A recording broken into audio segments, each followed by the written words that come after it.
your body any good at all. You do it because it's quick and easy. We live a busy lifestyle. We're also going to be discussing how you trigger your fat-burning hormones. And that's going to be a very interesting thing for you to listen to. Okay, everybody has seen these 4 body types. Everywhere you go, walk in the mall, walk to the county fair, everybody has seen these people, and they gain weight. These people gain weight in different areas. Some of you may be able to identify them with them. The first lady here has a thyroid issue. Now, she's been to her doctor because she hasn't felt well for a long period of time, and she has blood work done, and it all comes back normal. She's got thin, brittle, dry hair. She tries to exercise, but she's tired all the time. Most often when she exercises, she's doing it in a swimming pool to make it easier on her joints because her joints ache.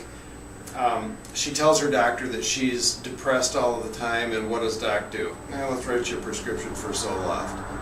She goes home depressed, tells her husband she doesn't feel good. Doctor says she's depressed, and what does her husband say?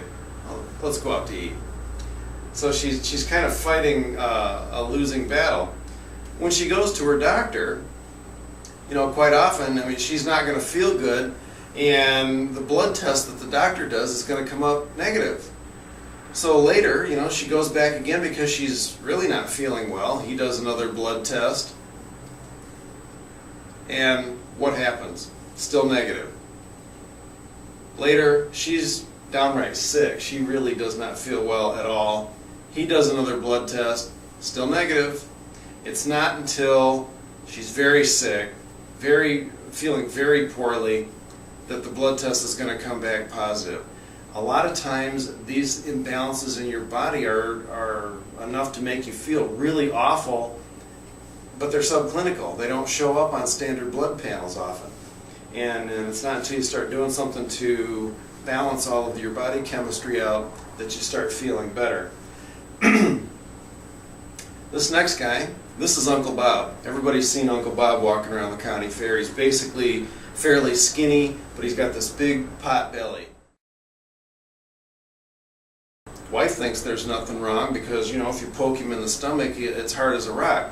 Problem is, it's not muscle that makes that stomach hard as a rock. It's abdominal fluid. He has actually fluid weeping from his unhealthy liver into his abdominal cavity.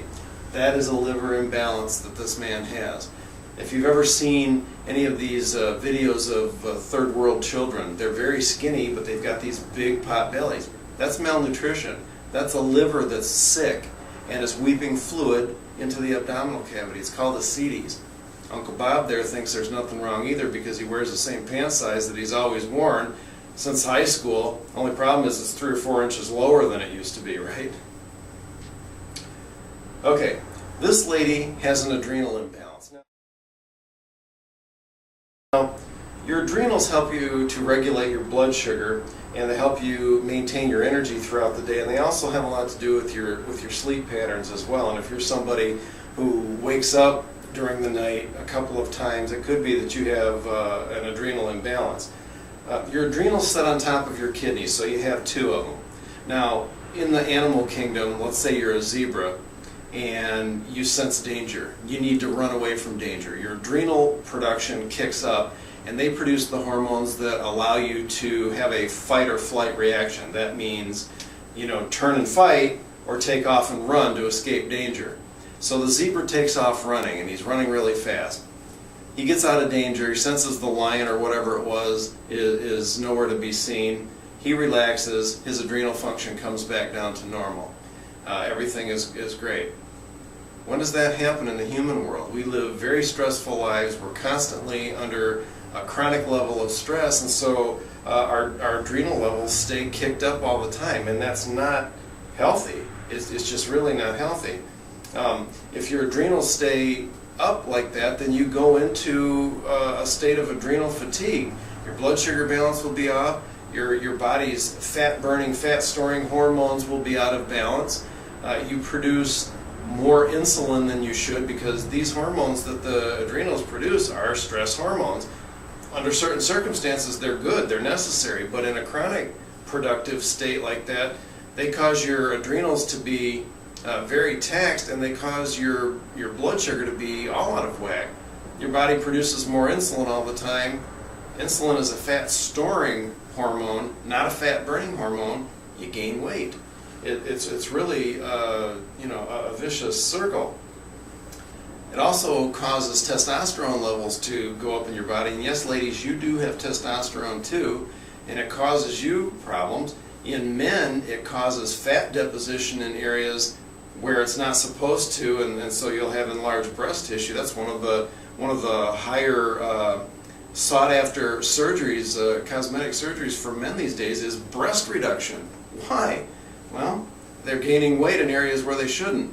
These all lead to a pre-diabetic situation in your bodies, and you can be pre-diabetic for years before you actually become diabetic. But all of this time, you're very sick. Now this woman, she has an ovary imbalance. There's a lot of fat around the hips caused by high levels of estrogen. Girls are hitting puberty much earlier now. Why? Well, high levels of hormones in food, meats, dairy, and even produce, and all of that is due to steroids given to steers and dairy cows and the herbicides sprayed on farm crops. You see, steers are slaughtered at 48 months or less because if they were let to live longer than that, they would start to develop cancers because of all the stuff that they had been fed.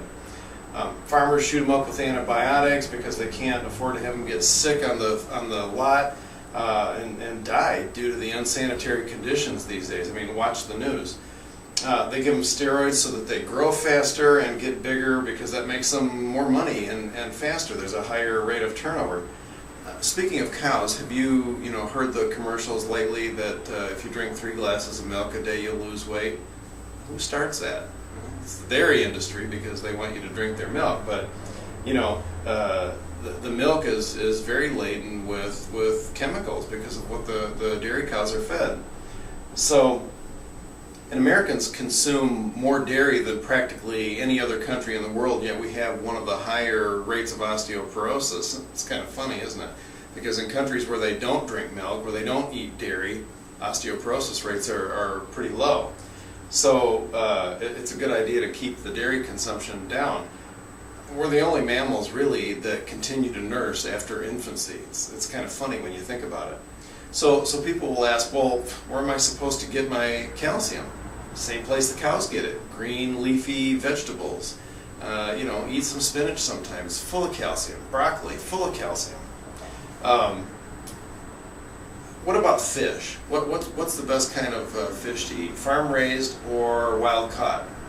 Well, people will sometimes say farm-raised. Why? Because you get kind of the warm, fuzzy feelings when you think about farms, right? But the farm-raised fish have the same problem that the steers and the cows and everything else have, and that is that they're raised in a enclosed pond that has no flow, no circulation. It's dirty. It's they feed them the same kinds of things: antibiotics to keep them from dying, steroids to grow them faster, and it's just really an unsanitary, dirty condition. Even with all the issues with the oceans and everything, the wild caught is still a much better choice. Same goes for chicken. I mean, they feed chickens the same kind of stuff. And then, if you're going to talk chicken, why not talk eggs? Chickens are fed, the same kind of hormones and steroids and antibiotics to keep them from dying too. And in commercial egg production, those chickens are fed cement dust. Cement dust is a form of calcium carbonate, and it's cheap. I lived on a farm when I was a teenager, and we had chickens and we had eggs. And we didn't feed them all that other stuff because we were in a commercial production, but we did feed them oyster shell for the calcium carbonate to keep the shells on the eggs hard. Well, in a commercial setting, even that's too expensive, so they feed them the cement dust because it's cheap. So the ovary lady, she's eating all of this stuff, and she's had liposuction one time and is headed towards having liposuction again because she's starting to put all